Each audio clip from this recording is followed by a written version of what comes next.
Welcome home, brave heroes. I'm Ash, this is Ash Quest, and it's Tuesday, so it's time for another episode of Tome Tuesday, and we are reading Steve Jackson and Ian Livingstone's The Warlock of Firetop Mountain, a fighting fantasy gamebook in which you are the hero.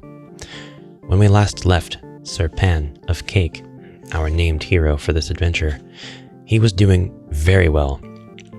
He had learned Dragonfire. He has a total of 67 gold after we add up all of the gold pieces in the last episode and disregard the value of the silver crucifix, which we have used up. And we've translated all of our stats and our current values of gold and items and remaining meals, as well as our last played page, on a new paper, a new page.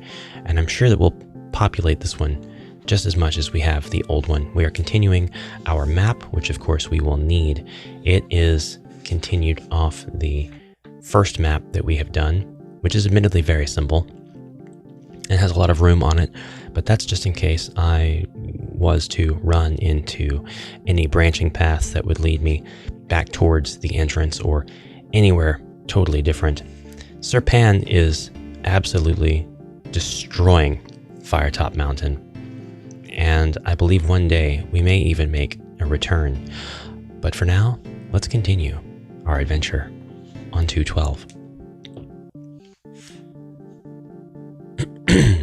The parchment is well worn and almost illegible.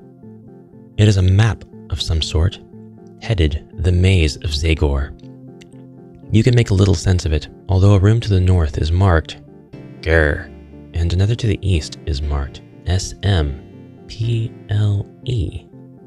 You fold up the map and put it in your pocket. If you have not yet tested the liquid and wish to do so, turn to 369. Otherwise, you can make your way northwards. I did not pick up the liquid. I was a bit dubious, hesitant to pick it up. I didn't think I would really want to put that in our hero's mouth, so we are going to go ahead and write down the details of our paper, but we're not going to do this in our items. We're going to do this on our map itself. We'll write that we have the map. Okay, and we have a little box in the corner of our page 2 map with Maze of Zagor as the header and the letters that we know. Now, I don't have any guesses as of yet as to what these mean. I look at the bottom one and I tend to think small people, but I'm not sure. I'm not sure what that will end up saying. The top one looks like it's going to say danger. Now, Sir Pan is no stranger to danger, does not shy away from danger, so it's very likely we'll test the North Passage when we get to that point anyway. But now we can turn to 120.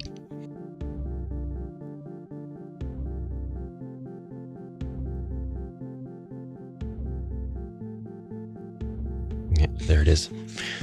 You leave the chamber, walk down a short passage and reach a staircase going up. You climb the stairs and arrive at the top in a passageway. Turn to 197.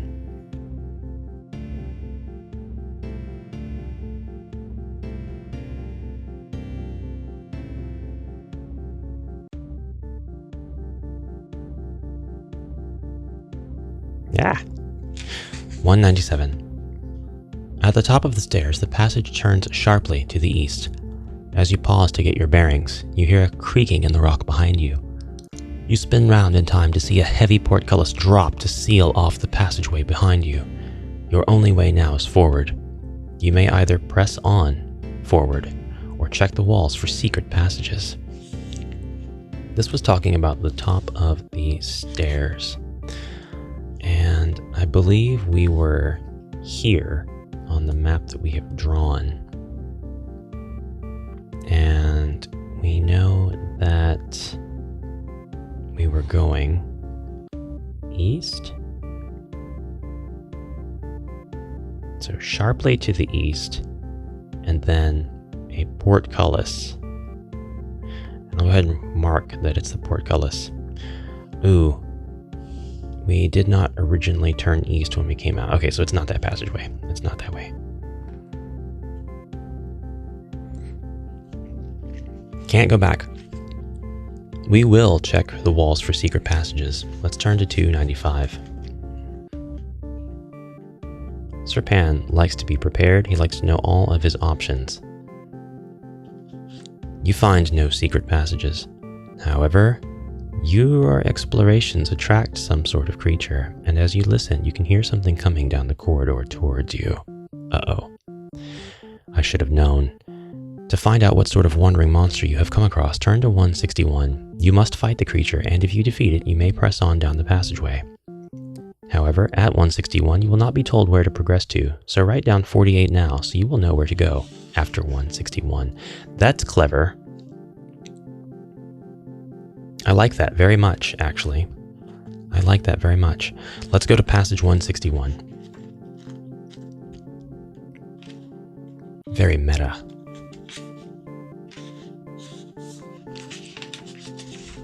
Goodness, we have quite a table of monsters. Make sure you have noted the reference as instructed on the last page. You will return to that reference after dealing with the creature you are about to encounter. That means that there are multiple ways to get to 161. There are multiple reasons to use this monster table. I like that. I like that. Your tappings and scrapings at the rock face as you search for secret doors and passageways resound through the dungeon corridors. Various creatures roam freely through the underworld, and your noises have just attracted the attentions of one of the following monsters. Roll 1 die, consult the table below and over to find out what has come to investigate. Fight the creature as normal. Wandering monsters never carry any treasure. If you defeat this monster, return to the reference you have noted. Oh no, let's use a red 6-sided die for this, as well as our blessed dice tray. Although it doesn't matter what we end up fighting, Serpan is ready. We've rolled a 3. And just for reference, if the die were to land on a 1, we'd fight a goblin. A 2 is an orc. A 3 ends up being a gremlin, which is stronger than an orc. Then, a 4 is a giant rat, 5 is a skeleton, and 6 is the strongest monster of all, a troll. Well, we're fighting a gremlin now. This gremlin has decided to come check up on his section of passageway allocated to him by the mighty Zagor, and he is going to have his health or stamina in this game represented by a blue die, a 4. Serpan is ready to do battle with this monster. This monster goes first. Its skill is 6, and it looks like its total skill, its total attack roll is going to be 14. It's Serpan's turn. Serpan using the white dice of holiness. Skill starts at 12. So really, I only needed to roll a 2 in order to tie with this gremlin. But we have brought the gremlin's stamina down by 2, and it is time for the second round of combat, in which the gremlin rolls a 4, meaning by default, we are able to simply defeat him. He was not able to raise a single claw before Serpan charged at the noise, not knowing what lied beyond his field of vision, not caring, but hearing the footfalls of the creature, knowing that it would be well within his grasp to handle. It was just one creature, Serpan noted, and he charged forward knowing that it had the inhumane, scuffling sounds of something that wasn't there to be friendly. Before the gremlin could even react, Serpan had run his sword through the gremlin's belly, out again, and then just one strike to the neck. The gremlin fell, barely able to even utter a cry. After his fight with the vampire, Serpan is definitely trying to hang on to his wherewithal. He's trying to make sure he has every ounce of situational awareness, because we can't get taken by surprise like that again. You are in an east-west corridor. If you go east, you will turn a corner northwards. To go this way, turn to 391. To go west, turn to 60. Okay, so we're in an east-west corridor, and I need to get situated here. I need to get a little bit better. Serpan's stat sheet will go off to the left because I'll probably have to mark on it. less frequently. So let's give ourselves a little bit of a curve to our passageway just to give us the room we need.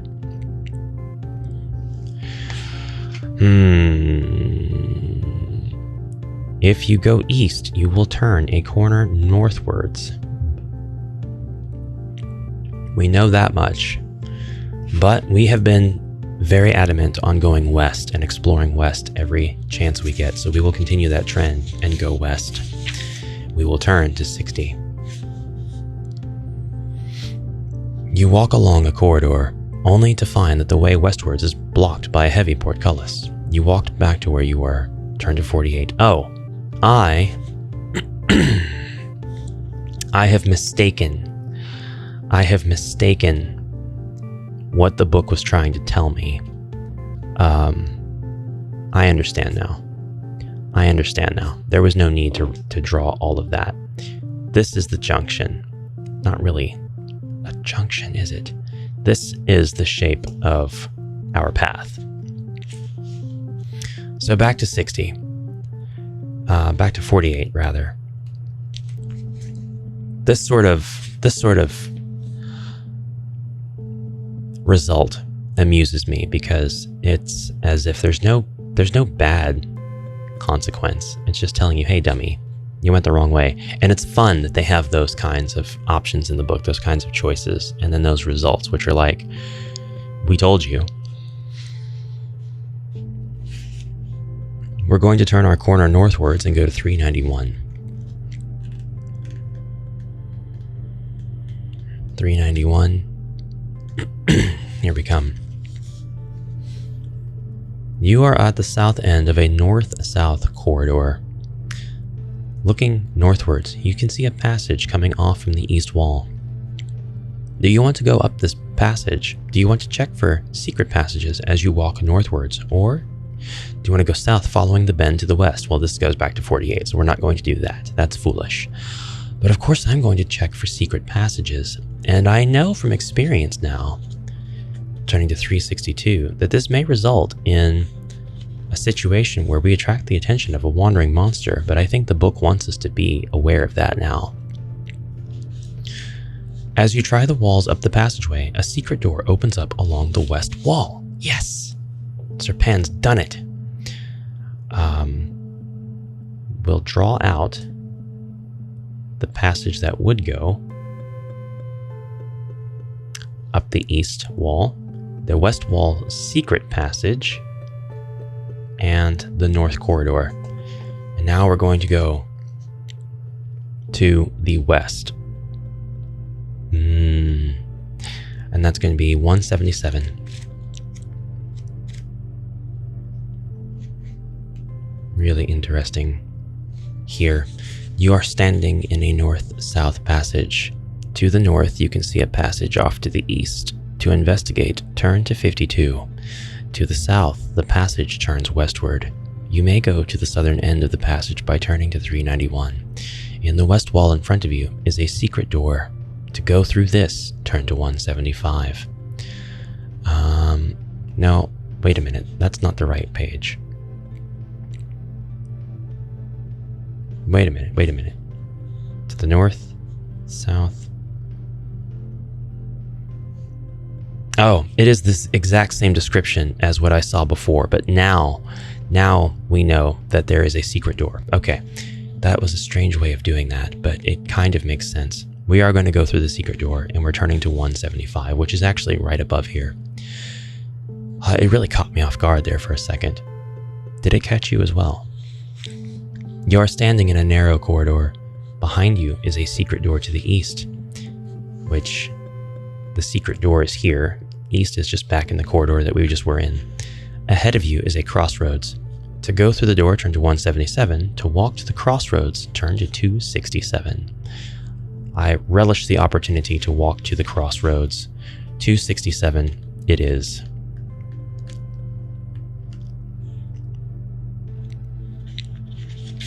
.267, you now stand at a crossroads.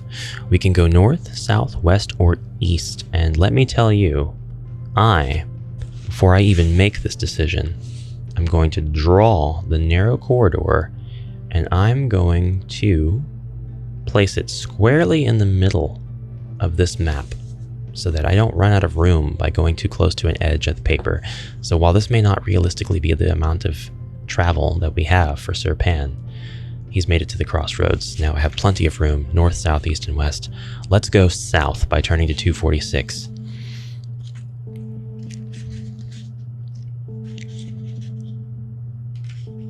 And might I say, I really love this book. I love this dungeon exploration in this method, this style. This is great. This has been a very, very fun series. 246, you set off south along a cobbled passageway. It swings west, then south, then west again until you find yourself at a three-way junction. That's interesting and annoying. It swings west, south, west again. West, south, west again until you find yourself at a three-way passage. This passage allows you to go north, west, or back east. So here is that passage. Here is the results of our current exploration. We're going to go west again. We are going to go west, turn to 180.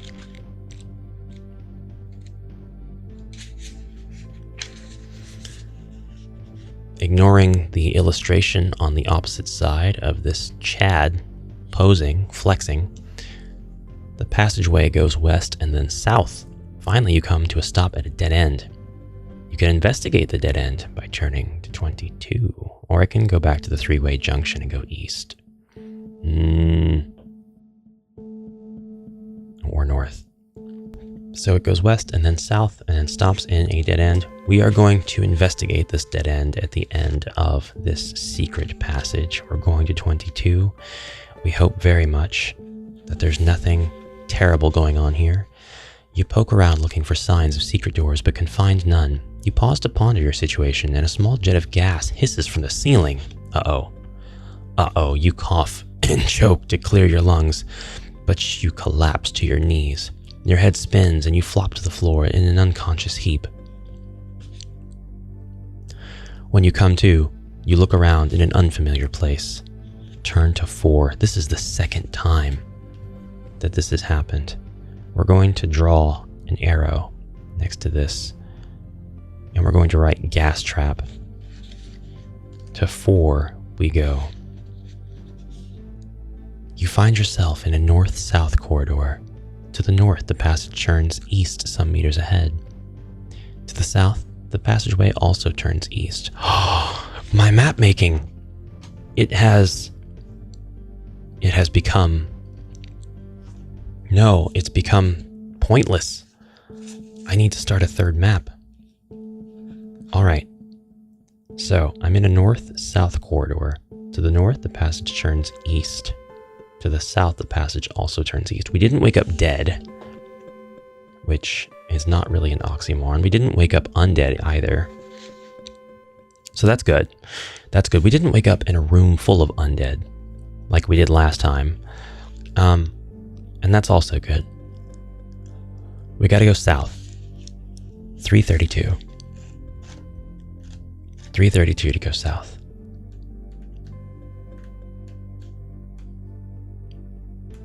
Why would I go any other direction?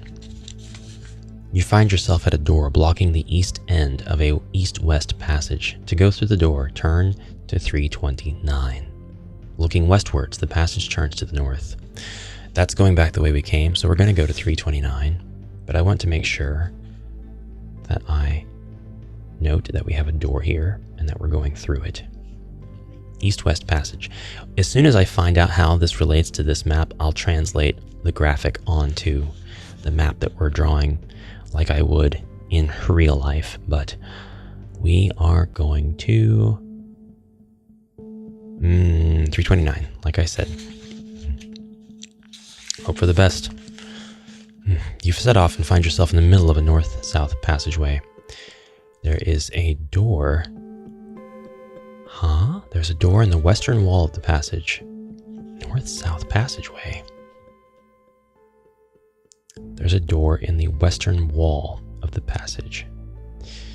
That's where we came from. Opposite the door is a passage going off eastward. Oh. Oh.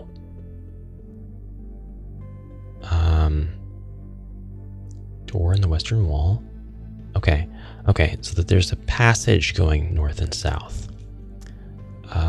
And there's a door some meters ahead to the north. And to the south, you can see a junction. We are truly dungeoneering.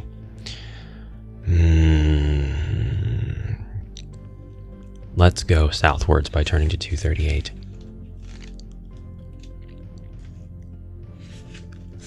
You are at a three-way junction. We can go east, west, or north. All right. It's entirely possible that here is this junction here. This could be where we're at. I think it's possible that they could have drugged me around, whoever had caught me, and just placed me in a different part of this maze. Let's go west by turning to 180 and see how that ends up.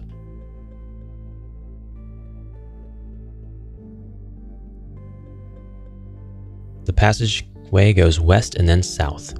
Finally, you come to a stop at a dead end. You may return to the three-way junction. This is it. And go east or north. This is it. This is where that is. I'm not going to investigate the dead end this time. I do want to translate this map onto my current map. So we have a lot going on here.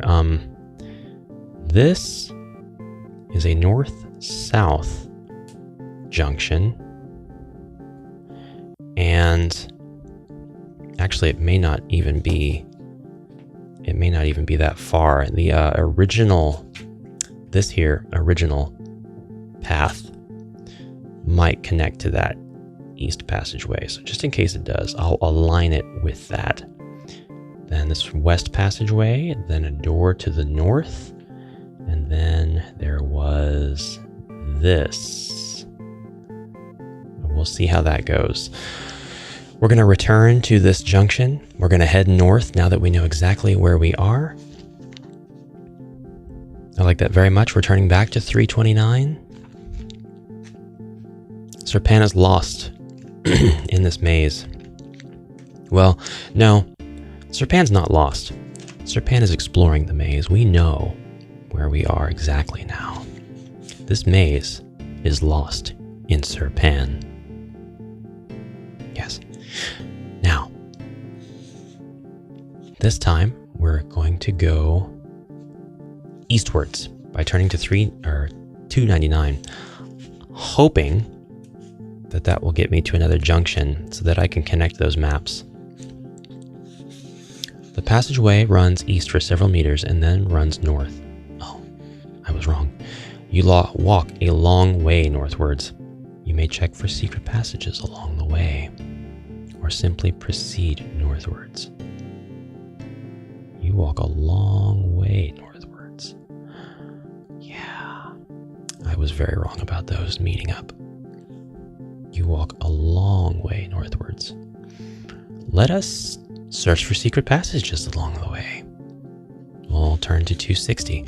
I'm just going to take this opportunity every time. You find no secret passages. If you are on your way north, turn to 359. If you're going south, turn to 329.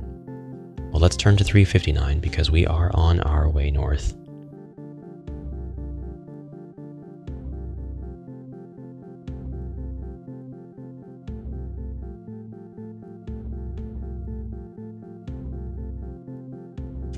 You are at a crossroads.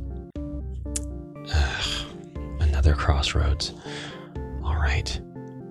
We seem to be able to go whatever direction we want.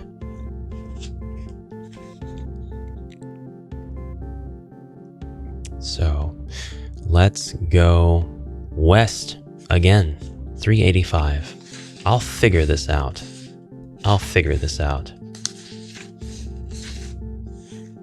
385. You travel westwards for several paces, then the passage turns to the north. Some way up, you reach a junction. You may go south or west. To the north, the passage ends shortly at a dead end. If you wish to go up there, turn to 398. South or west? South or west? So we traveled west. Then the passage turns to the north. Some way up, you reach a junction. You may go south or west. To the north seems to end shortly at a dead end. No passages east. Let's go. Let's go to the dead end. We're going to travel to 398. You feel around the rock face at the end of the passage. One rock comes free and reveals a small knob with a handle on the end. Will you push it or pull it?